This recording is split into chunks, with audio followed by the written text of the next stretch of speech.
사무엘상 30장 아말렉을 쳐부수다. 소제목입니다.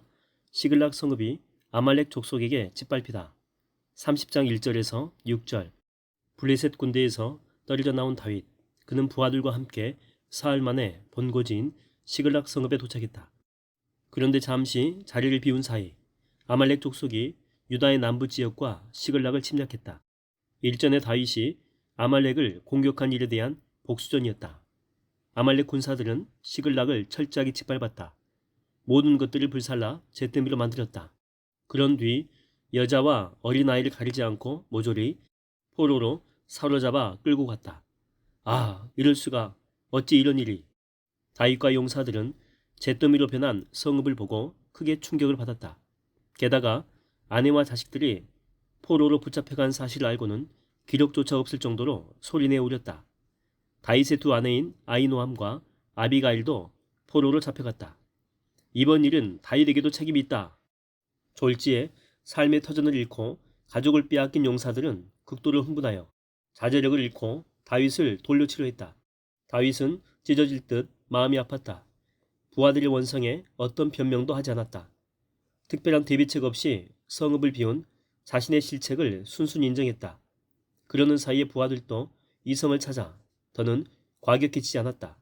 다윗은 하나님을 생각하고는 다시 기운을 냈다. 절망한 채 이대로 주저앉아 있을 수는 없었다. 소제목입니다. 다윗이 아말렉 족속을 응징하다. 30장 7절에서 17절.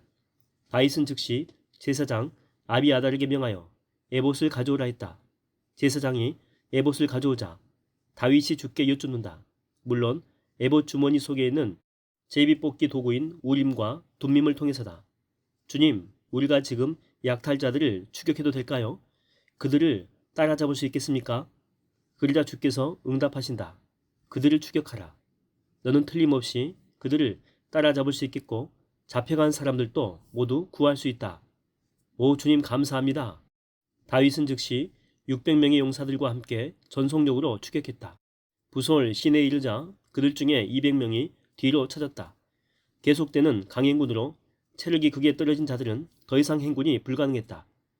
그래서 다윗은 뒤로 쳐진 자들은 부솔 시내에 머물게 하고 나머지 400명의 용사들로 계속 추격했다. 추격 중에 다윗의 군대는 어느 들판에서 한 이집트 소년을 만났다. 그 소년은 사흘을 꼬박 아무것도 먹지도 마시지도 못한 상태에 있었다. 소년에게 빵과 포도주를 먹이자 기력을 되찾았다. 그러자 아말렉 족속에 대한 정보를 얻고자 그에게 묻는다. 그래, 너는 어디 소속이며 내 고향은 어디냐? 네, 저는 이집트 출생으로 아말렉 사람의 종으로 있었습니다. 그런데 제가 병들자 주인은 사흘 전에 저를 버리고 갔습니다. 소년은 아말렉 족속이 이집트에 어느 변방을 노략하면서 붙잡아온 노예였다. 저를 죽이지 않을 것이고 제 주인에게 저를 도로 넘겨주지도 않겠다라고 하나님의 이름을 걸고 맹세해 주신다면 제가 길을 안내해 드리겠습니다. 소년은 다윗의 맹세를 받은 뒤 다윗 군대를 아말렉 족속에게로 안내했다. 광야에서 이리저리 떠도는 아말렉 족속이기에 이집트 소년의 안내가 결정적으로 도움이 되었다. 일이 형통하게 풀린 것이다. 때에 승리에 취한 아말렉 군사들, 그들은 어느 넓은 들판에서 크게 술판을 벌인 터라 모두가 곤두레 만들의 상태로 몸도 제대로 가누지 못했다. 다윗과 400명의 용사들은 매복한 채로 새벽을 기다려 졸지에 기습했다. 그야말로 아닌 밤중에 홍두깨. 아말렉 군사들은 손 한 번 제대로 써보지 못한 채 속수무책으로 당했다. 술에 쩔어 제 한 몸조차 가누지 못하니 어찌 맞서 싸울 수 있으랴. 칼에 맞아 추풍 낙엽처럼 쓰러졌다. 용케 목숨을 건진 자들은 낙타를 집어타고 부랴부랴 도망치기 바빴다. 그렇게 도망친 자들은 겨우 400명뿐이었다. 소제목입니다. 다윗이 전리품을 공평하게 분배하다. 30장 18절에서 31절. 다윗과 그의 군사들은 아말렉 족속에게 약탈당한 모든 것을 되찾았다. 포로로 잡혀간 여자와 어린 아이들을 비롯하여 빼앗겼던 물건들도 모두 되찾았다. 물론 다윗의 두 아내도 되찾았다. 게다가 아말렉 족속에게서 수많은 가축대와 귀한 물품들도 아주 많이 전리품으로 취했다. 이거야말로 전화위복이로군. 잃었던 모든 것들을 아무 손상 없이 모두 되찾았을 뿐만 아니라 거기에 더해 훨씬 많은 것들을 취했으니 말이야. 슬픔이 변하여 기쁨이 되었다. 다윗의 부하들은 크게 기뻐하며 전리품들을 챙겼다. 뒤처져 부솔 시내에 남아있던 200명의 용사들은 크게 승리하고 돌아오는 다윗 일행을 반갑게 맞이했다. 자, 우리가 취한 전리품을 모두가 골고루 분배하도록 하자. 다윗은 전투에 참가 여부에 상관없이 아말렉 족속에게서 취한 전리품들을 골고루 분배해야 한다고 말했다. 싸움에서 승리하게 된 것이 전투 참여자들의 활약 때문이 아니라 여호와 하나님의 도우심이 있었기에 가능했다고 믿었기 때문이다. 또한 군대의 모든 구성원은 하나의 운명 공동체로서 전투에 직접 참여하는 일뿐만 아니라 후방에서 소유물을 지키는 일도 중요하다고 판단했기 때문이다. 그렇지만 장군님, 우리는 목숨 걸고 싸우는데 저들은 그만하라. 전리품은 모두가 똑같이 나눈다. 더 이상 이 일을 제기하지 마라. 그날의 다윗은 하나의 규정을 만들었다. 전투에 직접 참가 여부에 상관없이 일단 전쟁터에 나온 모든 군사들에게 전리품을 골고루 분배해야 한다는 규정이었다. 그때 이후로 그런 다윗의 규정은 이스라엘 군대의 불변의 규칙이 되었다. 아, 우리가 지쳐 낙오했는데도 전리품을 똑같이 나눠주다니. 낙오병 200명은 큰 감동을 받았다.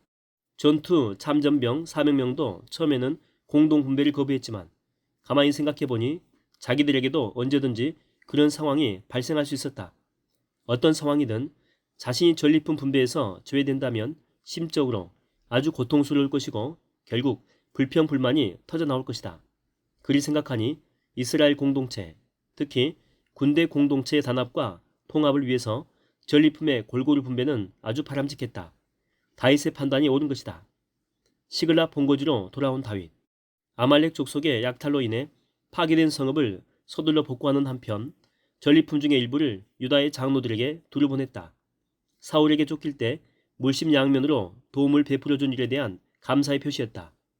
비록 지금은 이방 땅에서 망명생활을 하고 있지만 이스라엘을 향한 사랑은 언제나 충만하다는 사실도 보여주고 싶었다. 그래야 사울 이후 장차 이스라엘의 왕이 될 때 그들과의 관계가 돈독해질 수 있을 것이기 때문이다. 또한 다윗의 군대가 블레셋 군대에 절대로 협력하지 않았음을 입증해주는 확실한 알리바이가 될 것이기 때문이다. 이때 다윗이 전리품을 따로 챙겨 유다 지파의 장로들에게 선물을 보낸 곳들은 이러하다. 베델, 남방의 라못, 얏딜, 아로엘, 심못, 에스드모아, 라갈, 여라무엘 족속의 성읍들, 겐 족속의 성읍들, 홀마, 고라산, 아답, 그리고 헤브론. 다윗은 또한 자신의 용사들과 함께 드나들던 모든 지방의 유지들에게도 고루 선물을 보냈다. 훗날을 위해 착실히 기반을 다져둔 것이다.